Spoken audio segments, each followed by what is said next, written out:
The ad itself made me shiver, but at the same time it was appealing.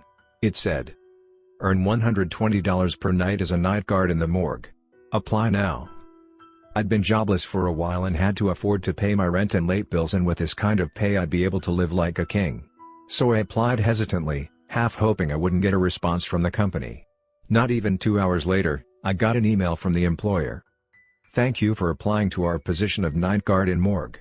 We are happy to inform you that your skills are suitable for our company and would hereby like to offer you a 1-year contract. If you agree to the terms below, please leave your signature via the online signature website listed below and be at, redacted, by 10 p.m. tonight. You will receive a payment of $600 weekly on the provided bank account." Tonight? I thought it was a little too soon, but I didn't complain. I didn't know what to expect or who I'd meet there, so I put on my shirt and jeans and went to the address a little early. I was there at 9:40 p.m. and a middle-aged man who seemed to be a morgue worker greeted me. "Hi. Ethan, right? I'm George." He shook my hand with a smile. "I know you were probably sent here on short notice, but the security company whose services we employ was in need of a new guard for tonight's shift right away." "So I'm outsourced from a security company to your morgue?" I asked. "That's right. You work for an outsourcing security company, and from what I hear, they pay pretty well. So who knows, you may get an even better position in the future." He winked. "Right. So about the duties here." I started. "Oh, that. No big deal, just make sure no one breaks in." He leaned in and said, "Or out." We stared at each other for a moment, but then he chuckled and said, "I'm just kidding. Well listen, my shift is over, so I'll be going now. Just sit tight in the office and relax until 6 a.m. That's when the first shift arrives here." And with that he left. I sat down by the desk in the office. I thought this probably isn't going to be so bad. There was a paper in front of me, and after observing it, I realized it was a list or rules addressed to me.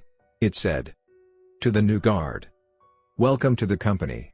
Below is a list of rules for your job. 1. The first thing you should do is conduct a full sweep of the area to make sure nothing is out of the ordinary, including the crypt. Important note, if any of the body chambers are pulled out in the crypt, push them back in. They should remain pushed in at all times. 2. After the sweep you may remain in the office until the end of the shift." There were more rules listed below, but I decided to first check the place out. It was fairly small, with one big room that had medical supplies in it, the crypt and a bathroom. I first decided to get the worst out of the way, the crypt.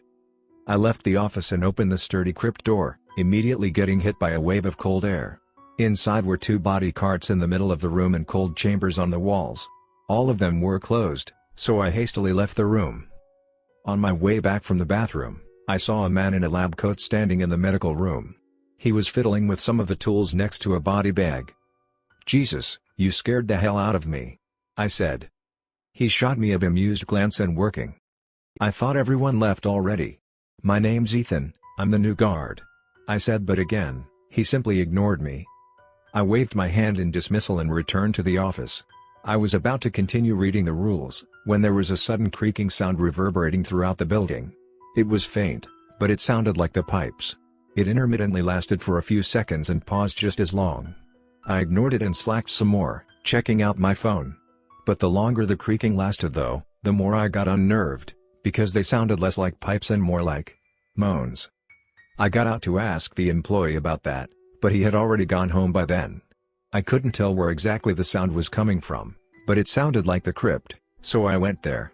As soon as I opened the door, the whole building went silent. I held my breath as I observed the room and then realized that one of the body drawers was pulled out slightly. I pushed it back in and bolted back to the office. The creaking was completely gone by then. I continued reading. 3. You may sleep in the office, but it is inadvisable. Just then, the loudest sound just about made me jump out of my skin. "Please, someone let me out." The voice cried from somewhere and the pipes carried his voice. I stood up, heart racing. "Let me out, I can't breathe." The voice repeated, now followed with a series of loud bangs. I opened the office door and the screams were apparently coming from the crypt. I shuddered, but decided to open the door. "I'm not dead, this is a mistake. Someone." The voice got louder as soon as I opened the sturdy door. "Where are you?" I frantically looked around, while the man continued screaming bloody murder and banging. I approached the source of the sound and leaned in to listen and make sure that this was the right chamber. "I'm not dead. Let me out. PLE." The voice and the banging suddenly stopped when I abruptly pulled out the drawer and was met with a cold, dead body of a middle-aged man. I stood there, staring at the corpse, my mind unable to comprehend what just happened. I heard it very clearly, felt the banging as I held the drawer handle, and then it was as if someone just shut it off abruptly.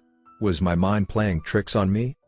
I pushed the drawer back in and bolted out of there, shutting the office door and thinking that applying here may have been a bad idea. I felt like I was on needles, but convinced myself after a while that it was all in my head. I continued reading the rules. 4. You may play music to kill the silence, so long as it doesn't drown out any outside noises. 5. If you hear incoherent sounds coming from the crypt, you can ignore them. 6. If those sounds turn into panicked screams, do the following. 1. If the screams are female, ignore them until they stop. Do not enter the crypt during this time under any circumstances. 2. If the screams are male, locate the source of the screams and pull out the body drawer. This should stop the screaming. The page ended there. I placed the paper down and leaned back in the chair. It was 1 a.m. I started feeling sleepy. After a while, my eyes started to shut. Just as I started drifting into dream, I felt a firm grip from behind on my shoulder. I instantly shot up, knocking the chair down in the process. No one was there. I no longer felt sleepy. Everything was quiet for a while and I went to the bathroom once more. When I returned, it was 4 a.m. and I was pretty much ready to end the shift here. I started thinking how it wasn't so bad for $120, until I flipped the paper with the rules and realized there was something else written on the back. 7. All the staff will be out of the building by 10 p.m., so if you see a man in a lab coat during your shift, do not under any circumstances try to talk to him. I reread the rule 5 times over, but the text remained the same. There was a gentle knock on the office door. I looked up and through the glass I saw the man in the lab coat grinning at me. It's 4:30 now and he keeps knocking. Our next story is posted by user, Reeknindaken123. I'm a truck driver and my company has some strange rules. I've been working as a truck driver for well over 10 years now, but I only recently changed companies. I actually would have stayed in my own company, but when my friend Jake told me how much his company paid, I practically begged him to get me a job there. He referred me there and I got the job after a quick interview. The interview itself was very strange, because I was asked some questions I didn't expect, like, have you ever abandoned your vehicle on the road, are you afraid of the dark, are you religious, etc. I answered everything truthfully and got hired right on the spot, so I didn't think twice about the oddity of the questions. My job was to transport dried meat products to a small town and for some reason, the company said it could only be done at night and that I had to be there by morning. I'm used to night shifts and the handsome pay more than compensated for it, so I didn't complain. When the time came for my first tour, Jake explained which route I should take to get to my destination, stating the GPS was off a little. Before I entered the truck, he sent a message to my phone and told me to listen to it when I get on the road, since it explains some basic rules I should follow. I thanked him and started driving. When I got on the old road which Jake told me to take, I opened the message he sent me and realized it was an audio recording from him. Here's what it said. Hey Paul, welcome to the company. Now I know you're an experienced truck driver, but our company has a list of rules you need to strictly follow while you're driving. I'm gonna lay them out for you here and you make sure to follow them as best you can. I'll also send you a text message so you can read the rules in case you aren't sure. Now first of all, make sure to turn on your high beams and keep them on at all times, since it's really dark on the road. You may notice that even with the lights on it's really dark, but don't let that concern you. Within the first 10 miles you may see a dead-end sign ahead. Ignore it and just keep driving. If your lights start flickering by this point, speed up and drive as fast as you can until the flickering stops. You may see an old man hitchhiking by the road at this point. Make sure to stop your vehicle and ask him where he's going. If he says to the nearest town, let him in. If he says anything else, floor it and don't look back. If you do let him in, he will remain quiet for about an hour while you're driving and then he'll ask you to stop and let him out, despite being in the middle of nowhere. Do what he says, but once he's out, don't look at him while he's walking into the night. You should be well within the 20th mile by now. If you start to hear any banging or growling noises coming from the back of the truck, ignore them. They'll go away faster if you maintain a consistent driving speed, so try to do that. Before you reach the 30th mile, make sure to turn off your radio if it was on until now. Turning it down will not work, so make sure to turn it off. This is really important. By the 35th mile, your radio will suddenly turn on and will be at highest volume. Now it's really important that you pay attention here. If a song plays, any song, simply turn it down, or off. But if you only hear static, stop your truck right away, turn off the engine, lie down on the seat and close your eyes. Try to be as still as possible and keep your eyes closed. You'll hear tapping on the windshield and roof, but you'll be okay as long as you keep your eyes closed. Even if you hear the truck door opening, don't move. Whatever opens them will close them in a few seconds after sniffing around. Once the noises around the truck stop, you can open your eyes slowly and look at your driver's window. If the window is fogged up, wait one more minute. Otherwise you can sit back up and continue driving. By the 50th mile, you'll start to see something running along your truck on all fours on the side of the road. No matter how fast you go, it will always keep up with your truck, but it's advised you maintain a speed of at least 60 miles per hour. Try to keep your eyes on the road because there's a curve, after which the creature will be gone. If the creature is still following you after the curve, speed up and hope you lose it by the next curve. You only have 3 curves, so make them count. By the 70th mile, your truck will sputter to a halt. Remain as calm as you can and try restarting the engine as fast as you can. Don't look in the rearview mirror at the figures running towards your truck, just start the engine and as soon as you do, floor it. You'll notice by mile 80 that it's getting really hot inside the truck. Don't bother with the air condition, because it won't work. Try taking off your jacket, but don't open the window under any circumstances.